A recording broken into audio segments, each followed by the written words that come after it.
Hello, everyone, and welcome back to Immigration and Jobs Talk Show. This is Daily Immigration Dose. Really happy to be here. Before we start off with today's discussion, I have this very important disclaimer, and that is, by watching our videos, you understand that the information shared, including user comments, is not professional advice. Use at your own risk. Our intention is never to offend; it's just a casual exchange of ideas. So, folks, thank you so much for joining us. I'm your host, Nipasa Pradhan, and I'm joined by our wonderful co host, Sam. Thank you so much, Sam. Really lovely to be here with you every day with Daily Immigration Dose. Absolutely. I think it's wonderful, to have this show every day and to talk a lot about not specifically for the topic that we choose to talk, but it's like overall a good discussion, a very healthy discussion that we go through it. And I think it would be great if anyone could, the viewers, those who are watching us right now, can join us by dialing this number that is 425-436-6335 with the access code that is 988888. So it's five times eight. And with this, I think Napasi, today we are going to talk about U.S. Mexico relations and how have they evolved.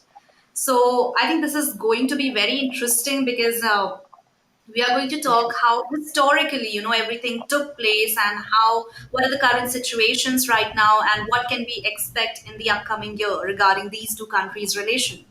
So I think with that, let's start with our very first news update that we generally start our session with. So please go Sure. ahead and share some news updates with our viewers. Absolutely, Sam. Thank you so much. Yes, we are definitely going to discuss the topic US Mexico relations. And before that, I have these few headlines that, have made news so far. So, first up is, of course, Trudeau resigns and Canada faces immigration policy shift, and it's been this news has been breaking since yesterday, and I think yes, Canadian Prime Minister Justin Trudeau's resignation has definitely raised concerns, questions, and they're all thinking what's going to happen, especially with immigration's future. So the U.S. Border with Canada, it's really facing a lot of tension out there because Canada also has pressure from our president-elect Donald Trump, especially with regard to tariffs on Canadian goods. So let's see what's going to happen.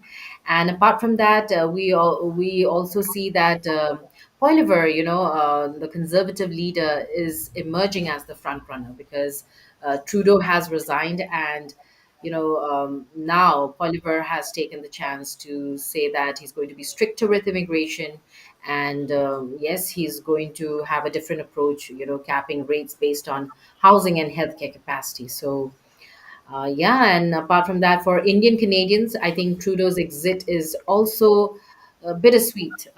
They have hopes for India and Canada to improve relations under the new leadership following strained ties and diplomatic tensions.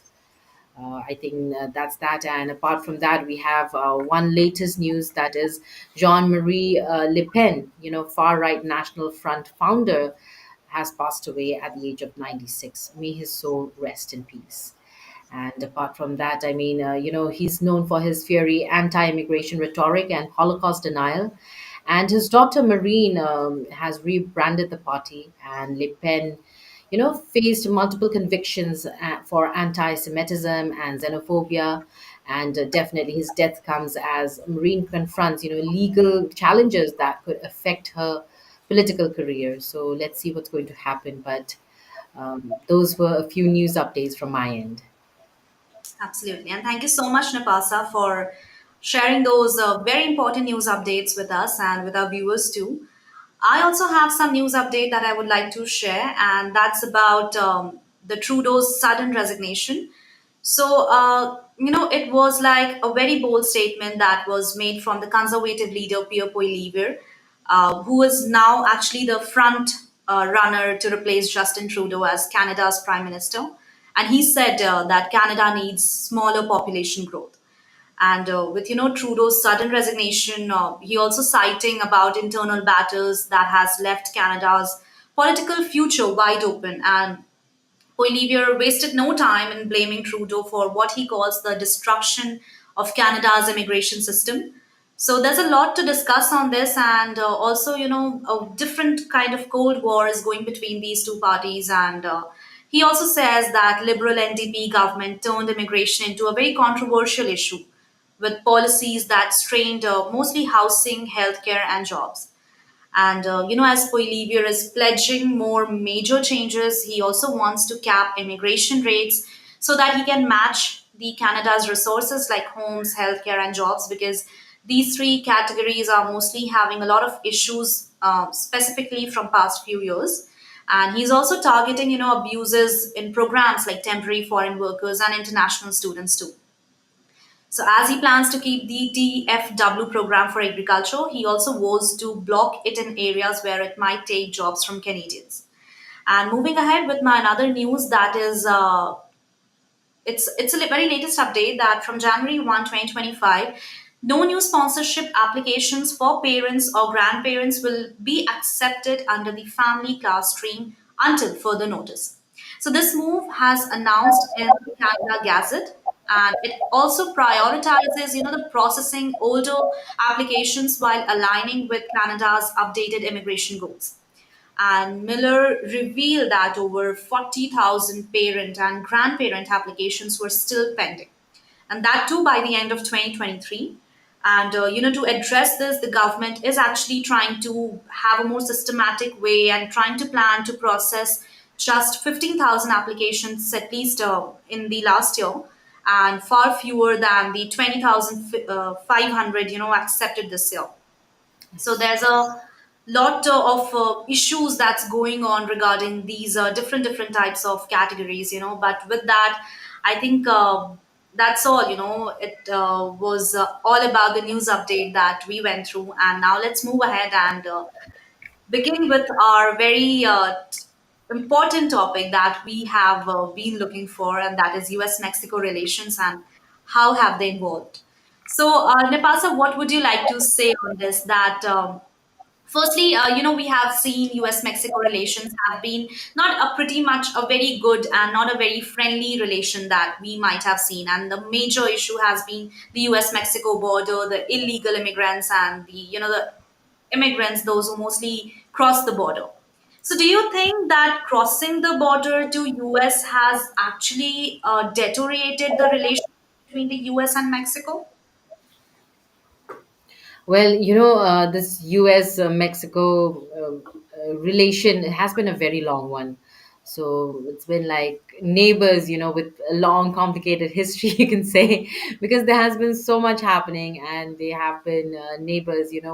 With neighbors, you share a lot of things, right? When you don't have something, you ask for things, and but this one is a little complicated one because sometimes you also have tiffs with your neighbors, and this is somewhat like that. So if you look at the historical roots, it's more than just a border. I think it's kind of dramatic chapter when you look at Mexican American War. It started ever since 1846, and it went on for 2 years. Ended in 1848. Imagine this, Mexico lost nearly half its territory to United States, including California, Arizona, and New Mexico. So this wasn't just about land, it was also about national identity and, of course, historical trauma that would echo through generations. Because when you look back, and this happened, when war happens, I think there's so much loss. There's destruction and bloodshed for sure. But apart from that, there is separation, and I think this part of the country of the world also faced something like that, and it has been having a rippling effect since then. So I think when you ask me that, I could say this much. Yeah, and I think, if you also talked about the neighboring countries.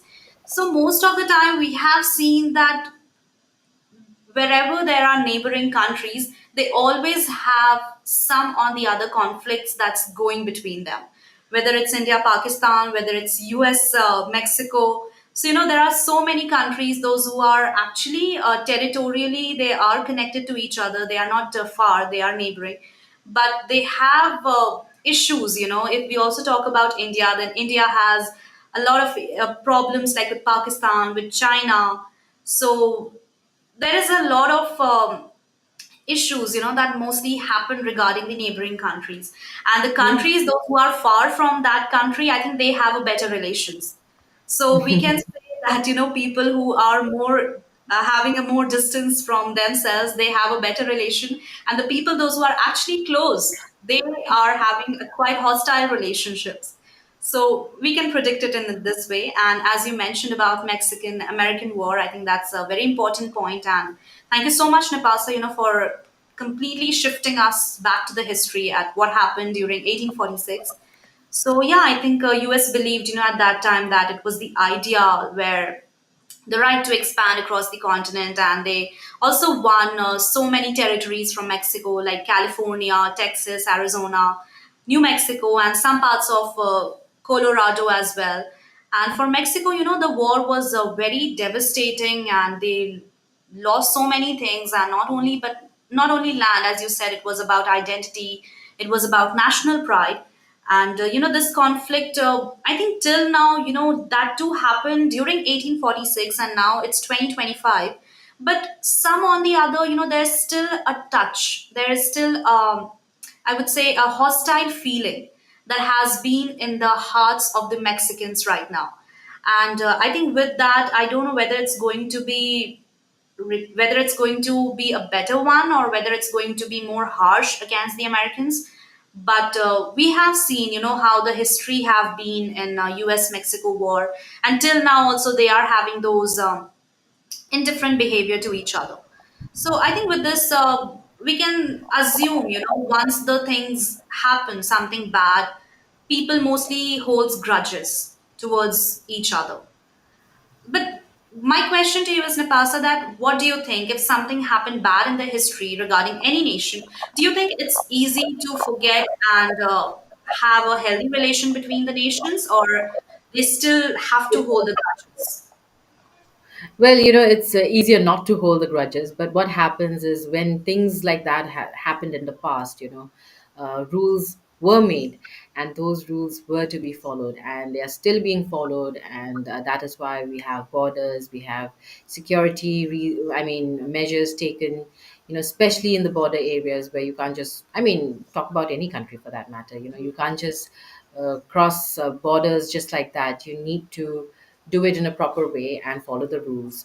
So yes, I think once you do that, there shouldn't be anything much. But talking about grudges, of course, generations and generations have passed by ever since then. But still, well, you spoke about India and Pakistan. They're still fighting over Kashmir, and nobody's giving in.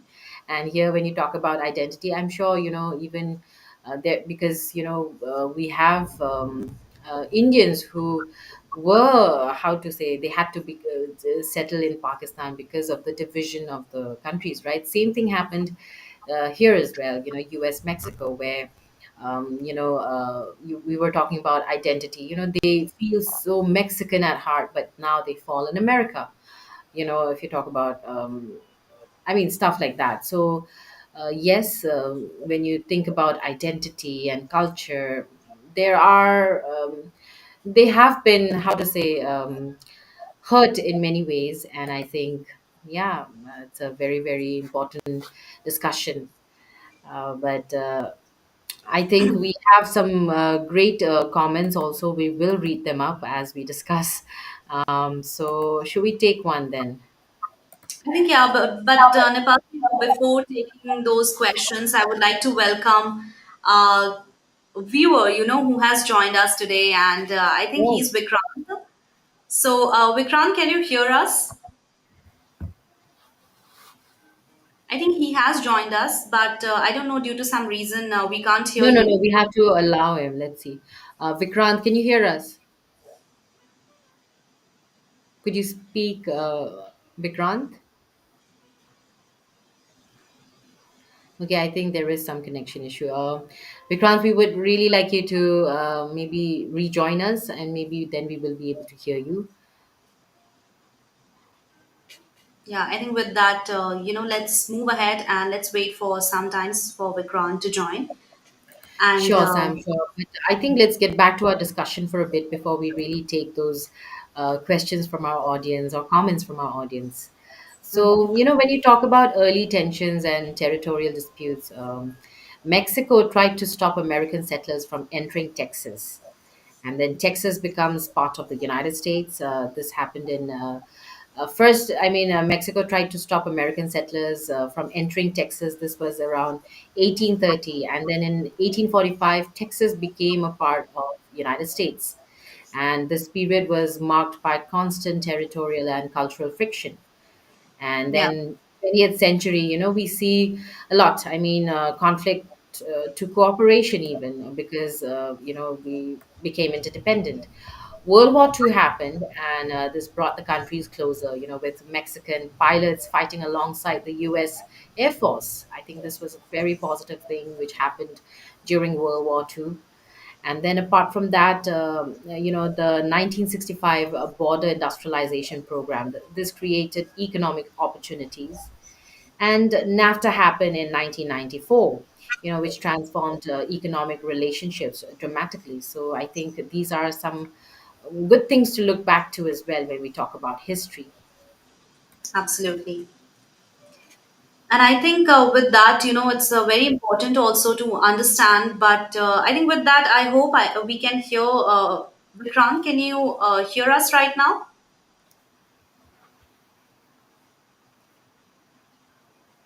Hello, Vikrant, are you there?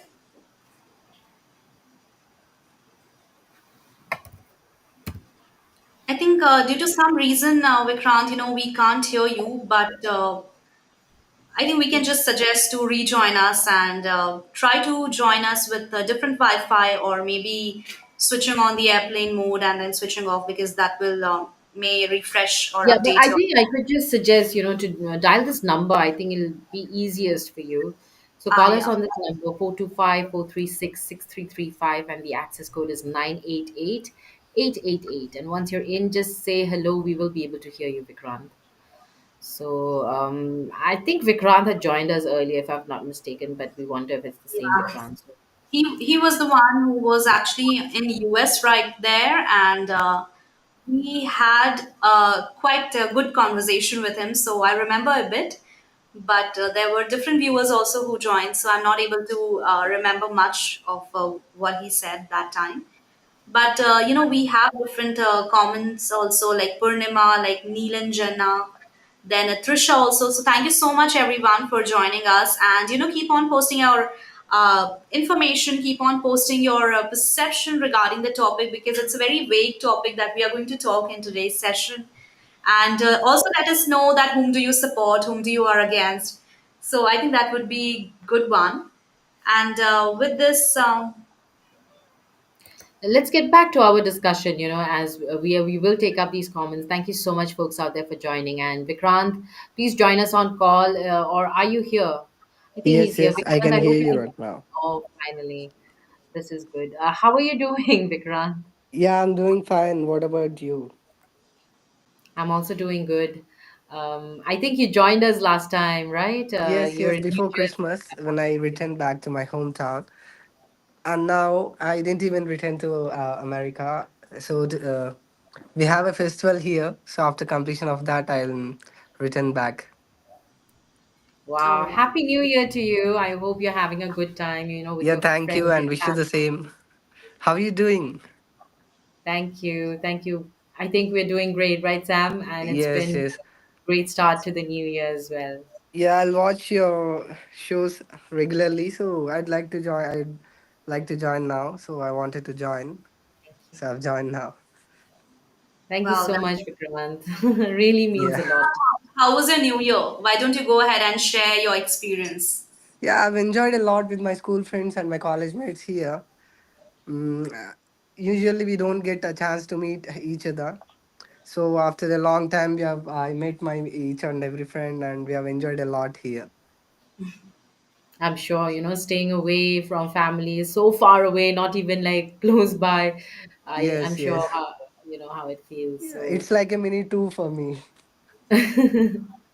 Yeah, going here and But it's there, so good, meeting this friends. festive time. I think it's a great time to Yeah, catch up with your friends. probably my year started with a great time with my friends and family here in my hometown.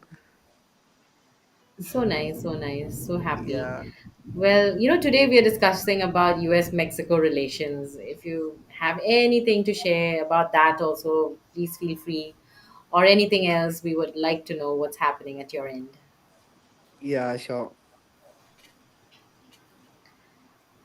So, how was your day today? What time is it there? Yeah, now it's morning 3 o'clock, 3 a.m. And you're not yet asleep. What's happening? You still following the American No, time, is it? yes, yes, my sleep timing is totally disturbed here. But that's okay. I think you have been so for so long in US, so that's why your body is almost Yes, yes, adapted exactly the time zone of US. But that's okay. And Vikrant, I think it's so good that you joined us, and we are really so grateful to you. But also, is there something that you would like to share with our viewers regarding anything, how your experience has been in US? Because most of our viewers, they are from India and they want yes, to yes. go to US. So, any suggestion that you would like to share with our viewers if they are applying or if they want to go to US? Yes, as now it's H1 visa season, right? Yeah, many Yeah. people are applying for work visa there in US. If anyone wanted to go there for studying or for work, it's pretty better. If they wanted to move from here to there, if they wanted to settle in US also, yeah, it's really a great experience if we move from our country and explore some other new countries like USA, any other countries like Canada, etc. So if anyone wanted to move from here for like a student or a work visa, yeah, it's better. Let's give it a try. Absolutely, I think that should be. But Vikrant, other than US and Canada, is there any other country that you are willing to go or you have in your bucket list that after earning this much money, you are going to explore this country? Is there any? Yeah, I have many countries like I'd like to have a world tour. Before going that, I'd like to visit Switzerland, Australia, Germany, Denmark, etc. Like so many countries in my All list. Europe. I think most of the people, they are willing to visit Europe because Europe mostly these places we, Yeah, I missed it. Yes, Europe too. yeah, I think That's that even is I'd love to visit, a kind of a meet best any tourist Yeah, place. one yeah. of the best tourist countries in the world. Yeah, that's why most of the people they are willing to. And we wish you good luck and all the very best, and we hope that you soon have this And go opportunity to and the have this chance to have a world tour. Yes, So yes, yeah, I think I'd that would like be to good. have. at Yeah, least the thank you. Euro trip first, even if, I mean, one thing at a time, right? So Euro trip first, then all the Yes, best for yes, that. I'll add it to my bucket list now. Yeah, it's a great time with you too. You guys are doing really well. Hey, Thank you so thank you so much. much. Yeah, It really means a I lot. thought that you'll be there now, so I've just checked. Oh wow. No, no, we come Good every guess. day from Monday to Friday at 4 p.m. So, Yes, yes. you are free to join us, and it would be great if you could come here every day and we can have a lovely conversation, Yeah, not sure, specifically sure. topic, I'll but join any when I have a time now. Uh, absolutely. if I speak much at this time in the morning, 3 o'clock in the AM, and my parents will beat me now. No, no, we don't want that to happen. But Yes, yes. thank you so much, Vikrant, and have a Yeah, great. everything is silence now. Everyone is sleeping except me. Oh wow. Yeah. Yeah, that's a great time. Thank you. Yeah. Thank you for Thank you. joining us, Thank you. Catch Vikrant. you You have later. a good night's rest. Try to get some rest, and Yeah, yeah, thank sure, you for sure. joining us. Join us again, maybe, Yeah, if you sure. can I'll tomorrow. Yeah. join, and after when I return to US also I'll join, and I'll inform you then. Yes, that'd be great. Yeah, Thank you so fine. much, Vikrant. Bye Yeah, bye bye. bye. Oh, Have a good thank you. night. Bye. Bye Okay, bye. right. See you later. So that was Vikrant. Wow. It's so nice when you have people joining, So, Vikrant, big regards, big shout out. Thank you for joining us. Yeah. So, Sam, would you like to get back to our topic or take up some comments maybe? I think let's take up some comments from Trisha that she has mentioned, and after that we can come back to our discussion. And Trisha is saying that the US and Mexico have collaborated on border security for decades. How have policies changed under different administrations, and are these changes truly aimed at fostering cooperation or just managing political narratives? Well, there's a lot to discuss and lot to think about. Whether it's actually a cooperation kind of thing or just the managing political narrative. I think it's both because it's not very obvious, to be rational and just to think on one side of the story. Because if you are in politics, you have to play games also, and if you are not in even politics, then also you have to find out the way, how you can cooperate. So I think it's a mixture of both the thing. It's actually aimed on both, on also cooperating the things and also managing a bit about the political narratives. So I think yeah, it's a mixture of both the things. What do you think, Nipasa? What would you like to say on Trisha's comment? Um,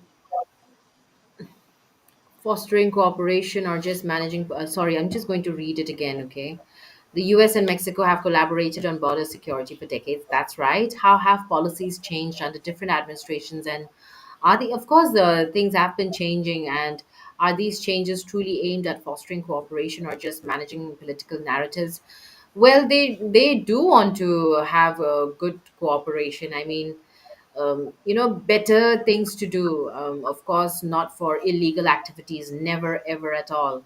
I mean, whether you talk about drug related or any sort of trafficking, I mean, those are a total no no. So, things like that, no, definitely. But apart from that, things that are going to benefit both the countries, I'm sure, they do have good political narratives for that.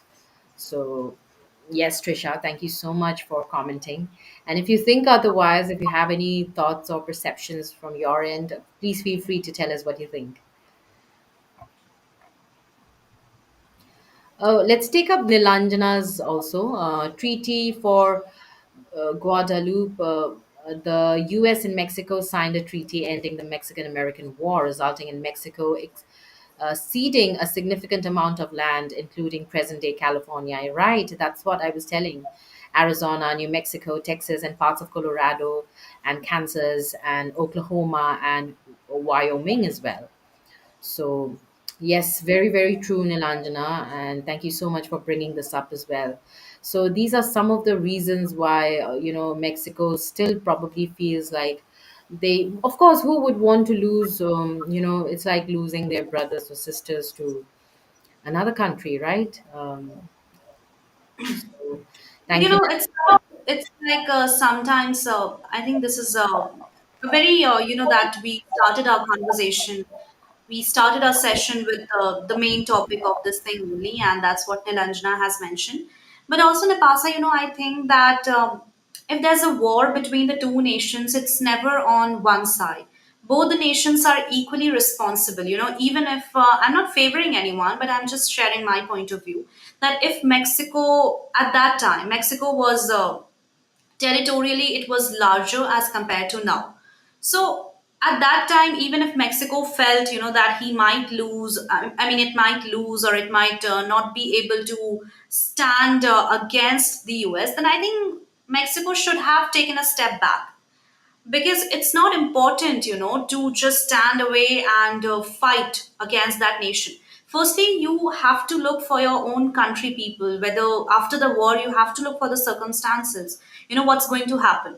And I think if the war wouldn't happen, then I think now these so many, California and different states, the Arizona, the New Mexico and Texas, these are the one of the major states that we consider right now in US, and these were the major states that has to be from Mexico only. So I think if there was some kind of understanding between the two nations, or if the one any one nation, if they would have taken a step back and would have preferred peace over the war, I think then the situation might be little different. But I think with now, if any country snatches away any state from the other country, I think this is a huge. thing, a huge, would say, black hole that lives in the minds of that particular nation, because they have always this thing in their mind that New Mexico was there, and then Arizona was there. But it's like, that's why, it's like a root cause. And now also the tensions between the Mexico and US, I think this is one of the major reason that why they still have this hostile relation. And I don't know whether it's going to be like resolved or not, but this has been a major cause between the two countries. That's right, Sam. And talking about it, what do I say? If you look at it, recently we even had it in the news that illegal immigration in the U.S. Mexico border has recently dropped to the lowest levels in the past 5 years, and I think this is a good thing because I think both the countries have started to respect each other's borders, and they know that doing so would be better for each of them. And the daily average, of migrants crossing the borders was about 1,000 per day in early January 2025, compared to over 4,000 a day during the same time last year. I mean, if you talk about 2024 around this time, we used to have about 4,000 people crossing the borders, but now, I mean, we're talking about um, illegally crossing, right? But now I think yes, it's come down to 1,000, which is a good thing, and I'm sure that maybe this number will also drop. And maybe what caused this drop is the seasonal patterns. Typically, migrant crossings dip after the holidays. And another factor could be the Biden administration's border policies as well, because officials have taken stronger actions to reduce unlawful crossings while, offering lawful options for migrants. So I think they have better options to cross the border now. Uh, and yes, those could be some of the reasons. Absolutely. I think very well put up. And, I also would like to add on it that US Mexico border has long been a very, focal point of tensions, and particularly surrounding issues of migration and border security. And we all know that, from so many years, millions of Mexican citizens are being like crossing the border to the US, both legally sometimes and illegally also. But they want to seek a better economic opportunities, to escape from the violence and poverty that they might have in their own country. But also US government has, also struggled to manage the flow of migrants, and they themselves have been facing a lot of issues, and they have been struggling a lot. And this actually lead to policies, that many Mexicans see as a very harsh. And the best example is the family separation, then deportations, and construction of border walls. So I think with these also, it's not specifically about that US has something against with the Mexicans. That's why they put up this. But it's very obvious, because it's not possible to keep on inviting the illegal immigrants to their own nation, and keep on sharing those resources that what legal migrants deserve. So it's something like hampering US nation. That's why, just to protect themselves, they have put up the border wall, they have put up the family separation and deportation things are happening.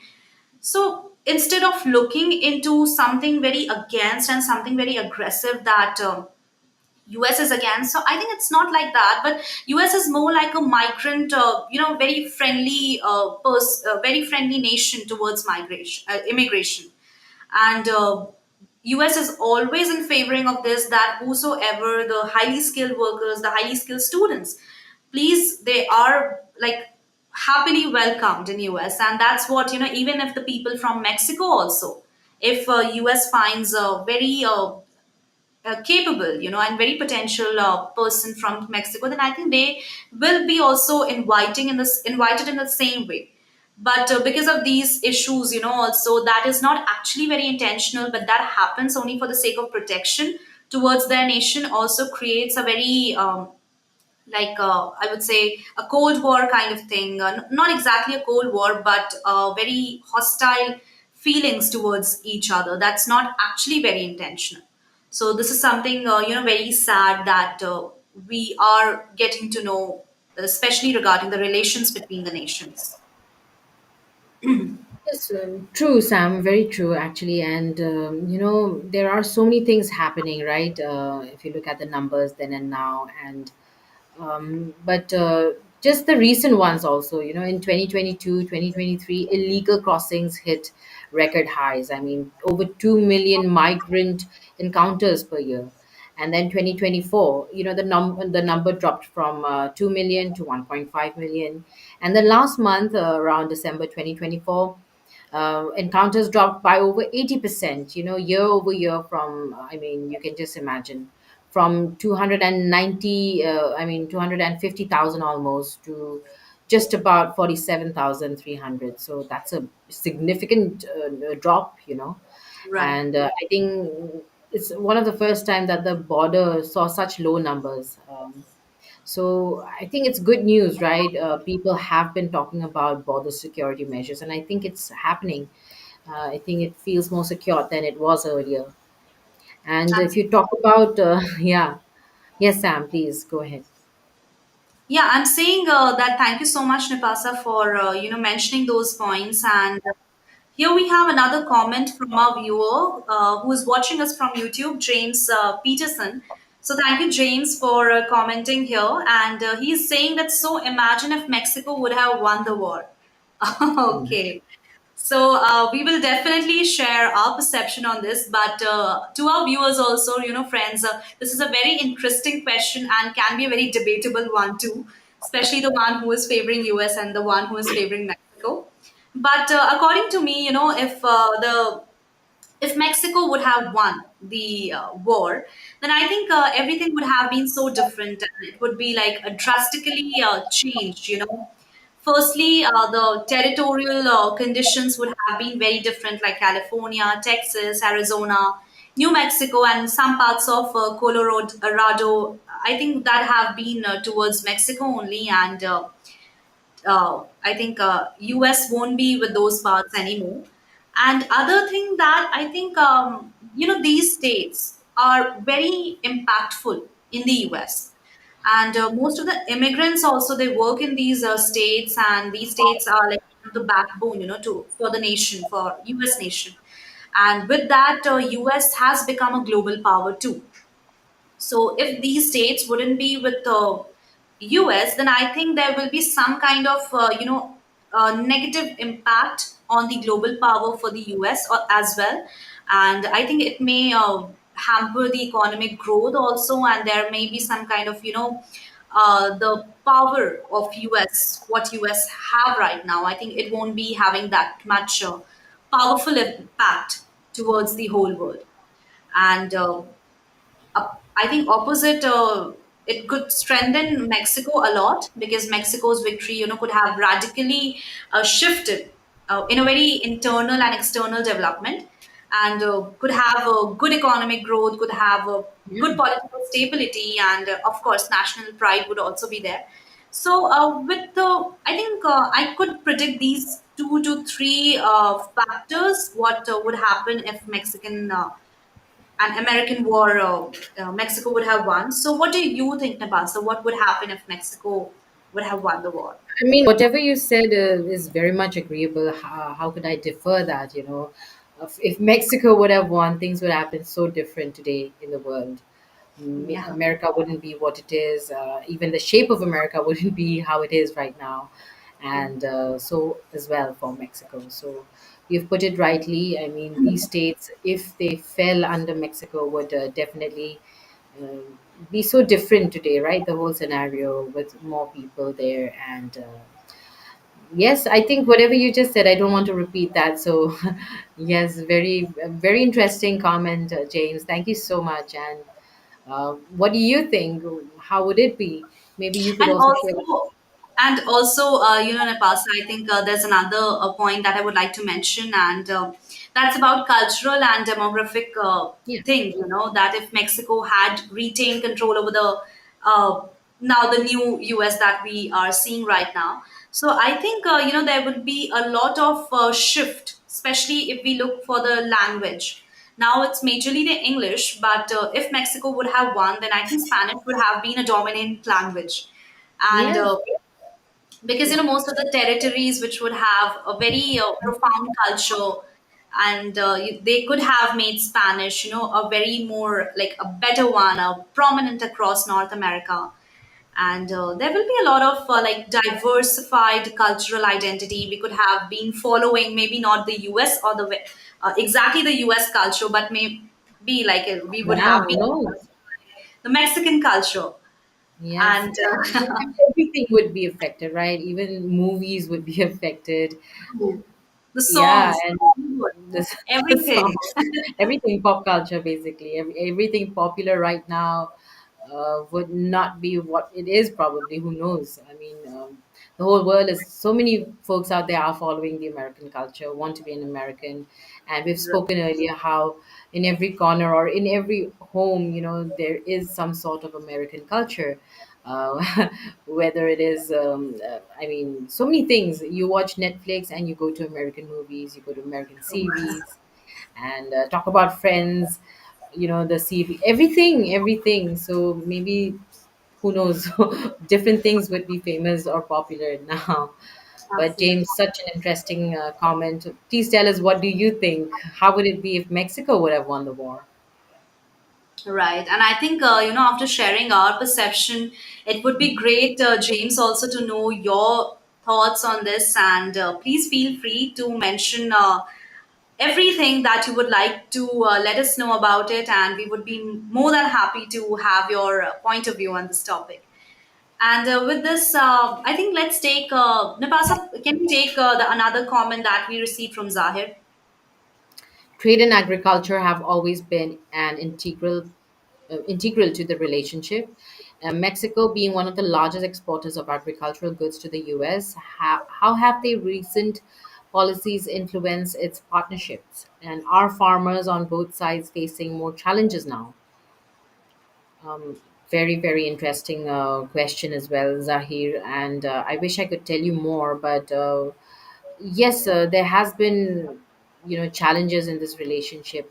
I mean, U.S. Mexico, whether you talk about the border. I mean, and then if you look at the judicial reforms in Mexico, you also see that Salazar criticized controversial reforms, which was pushed by AMLO's government, and it led to a lot of tensions. And you hear also about the kidnapping and arrest of the narco boss, the dramatic capture of El Mayo, the Zambada, also created friction. And there has been so many things, new leaders on both sides. It's very clear that the future is going to bring new challenges as well and opportunities as well for both the nations. And the question now is, how will they, see these changes happen in this new phase? They have to also address issues like migration, security, trade, and so also, like you have mentioned, agriculture, for farmers on both sides. So I think they are facing challenges now also, and I'm not saying that these challenges will be over. So there will still be challenges, but we can only hope that things will get better, for both sides. Yeah. Yeah, I think that's all we can say about it. And it's a very tough thing to know about the farmers, because farmers are like a very vulnerable, a very very different type of profession that we mostly look for. And it shouldn't be. We don't want any farmer to feel bad, or any farmer to feel something different than the other society. But that's We'll some. really love it if you can join us, James, Zahir, anybody out there, even Purnima. It'll be really great to have you join us, on call. So why not call us on this number, 425-436-6335. That's our number. And you can dial in the access code 988-888. We'd really like to know what you're doing out there. And also, like, what do you think if Mexico would have won? Your side of the story from, I mean, your POV. Of course. And I think, this could be another topic for discussion. What would Yeah. happen if Mexico would have won? So I think there are so many different topics we can have. Like, even if we had a topic one day of Israel and Gaza, So what if Gaza would have won, or what if Gaza would have different situation?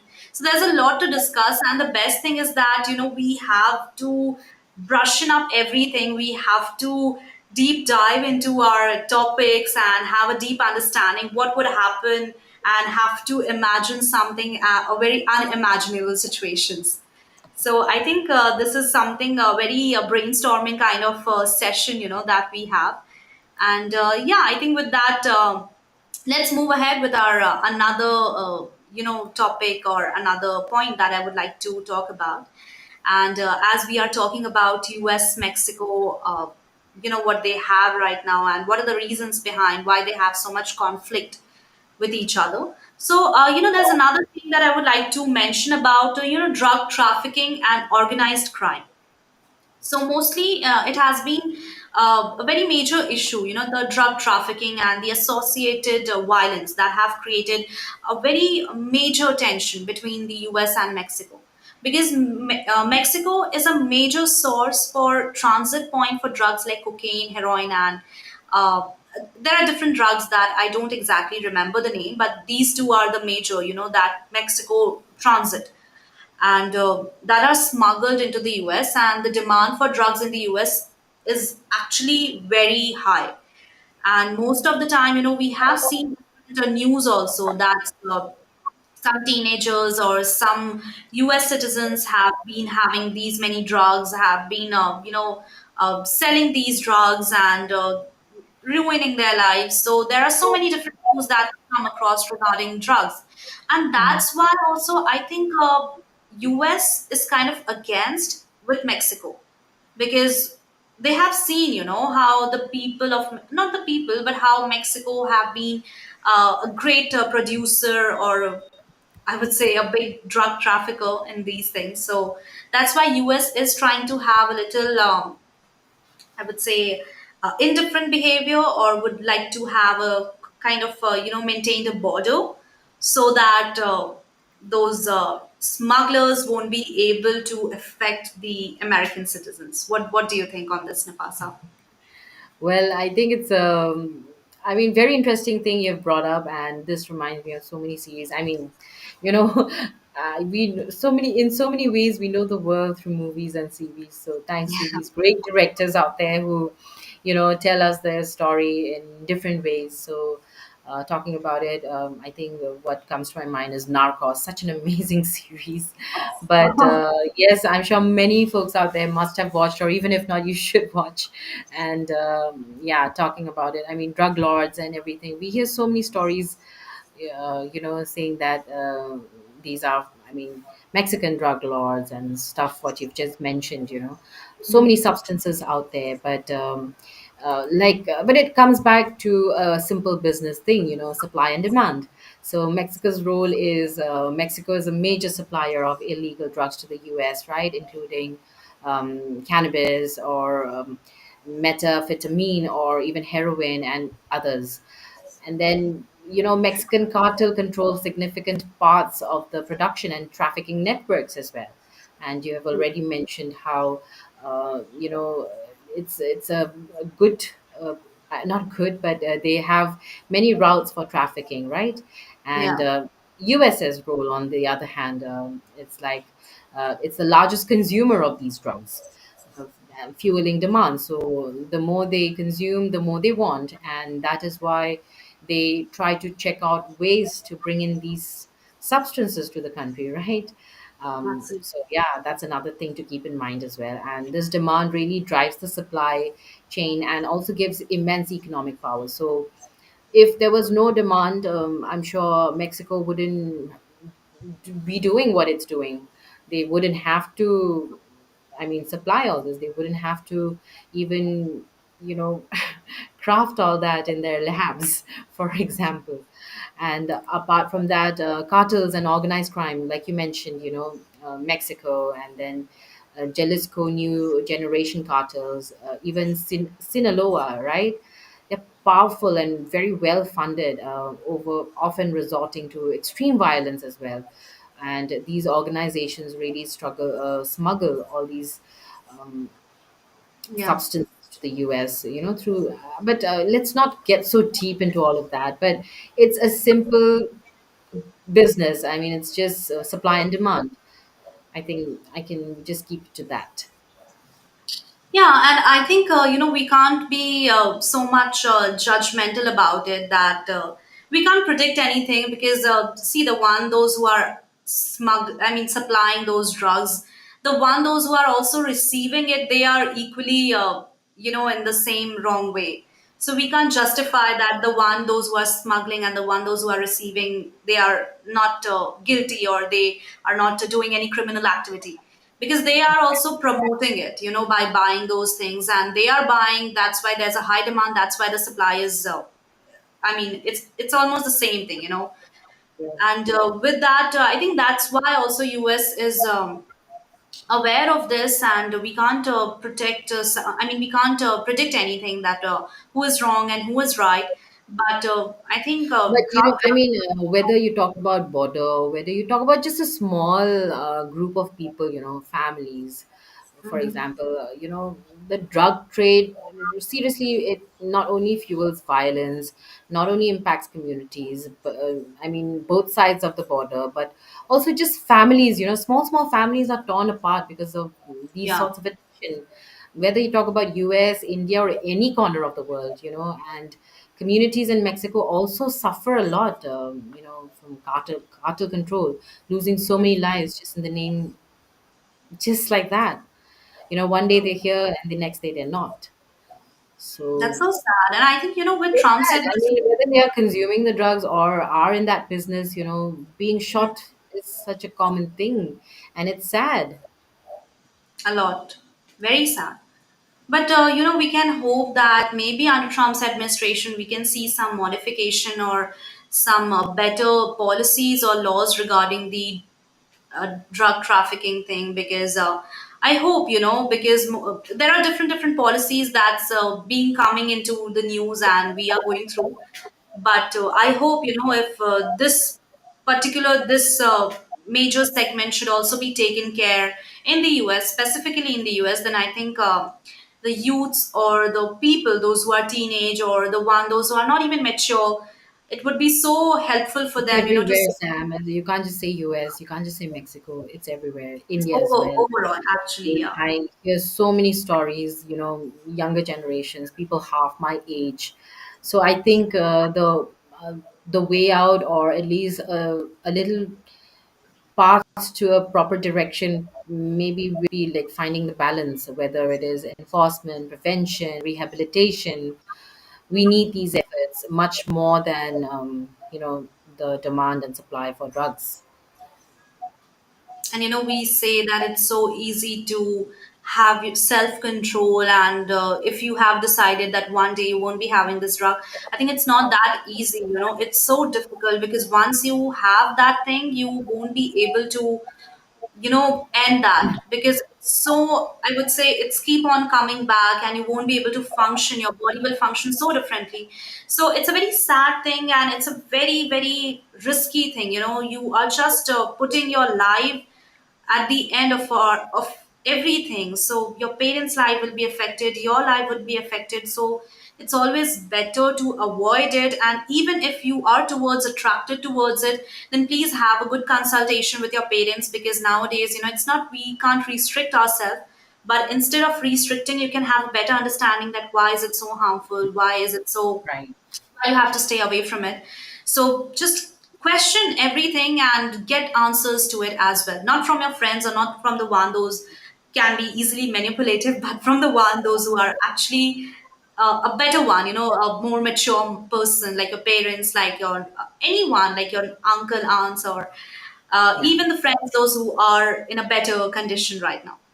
So Right. I think, Napasa, with that, we have talked a lot, but is there something that you would like to add Yeah, on I more? want to shift focus from drugs because that's not all, right? There's so much happening. And if you talk about, leadership level as well, Ken Salazar is leaving, then Ron Johnson is likely to replace him. And then when we look at Mexico, what's new in Mexico, it also has a new leader, right? Claudia Shane Baum, who recently became president. This change, along with Trump's administration return, I mean, just a few more days left, and Trump is going to join office. This could really test the strong economic and even the political bonds between these two neighbors. And I think there are good things to look ahead. And recent U.S. Mexico relations also, it's been fairly smooth, you can say. Mexico has helped U.S. block migrants traveling north, and then Salazar avoided public criticism of Mexico's former president. So yes, we know AMLO. So they have been doing this to maintain a strong partnership. And there have been challenges, but I think there are good things to look forward to. And especially with these new administration changes, good things are ahead for sure. Absolutely, and that's what we can expect too. And I think with that, we have talked a lot on today's topic, and we already mentioned a lot of different reasons that what can be the different reasons behind this hostile relation or how it has been evolved. We have talked about the history. We have talked about like 1863, the war, what happened in U.S. Mexican War, and we also talked about like what may happen if Mexico would have won, and everything in detail we touched upon. And I think with that, it has been a very informative session. And thank you so much to our viewers also for participating and for sharing their thoughts. It was really great. And thank you so much, Vikrant, also for joining us. And to other viewers, if you guys are watching, then the way Vikrant has joined without camera, I mean, it's up to you. It's so comfortable. You can dial this number or you can also join us on stream and we can have a normal conversation, not necessarily to have a conversation regarding our today's topic or any other topic. We just And love to know you guys. I mean, viewers out there. yeah, So lovely that you join us, and even we just saw that we even had over 1,000 views in one of our daily immigration dose shows. So it's so nice that you are watching us and you're also joining us, and we'd love to know who you are. So please join us. We'd love to speak with you as well, just casually, so thank you, all you folks out there, for your support, for your love. And keep that showering, by liking, sharing, and of course subscribing to our channel. Hit that bell icon, and yeah, join us in conversation, please. It'll be great to know you. absolutely. So thank you so much, everyone, for joining us and having a great discussion in today's topic. I hope the session has been helpful and fruitful. And we'll be coming up every day from Monday to Friday. So subscribe to our channel and make sure to hit the bell icon so that you get notification every time whenever we come live, not only in daily immigration doors, but also with different webinars, that we have with like experts, immigration attorneys. So that would be very much helpful to you too. And thank you so much, everyone. Lastly, have a great day and do like, share, and subscribe to our channel. Bye from our side. Me and Napasa will surely be coming back again tomorrow with another very exciting episode. So goodbye and good luck. Bye bye.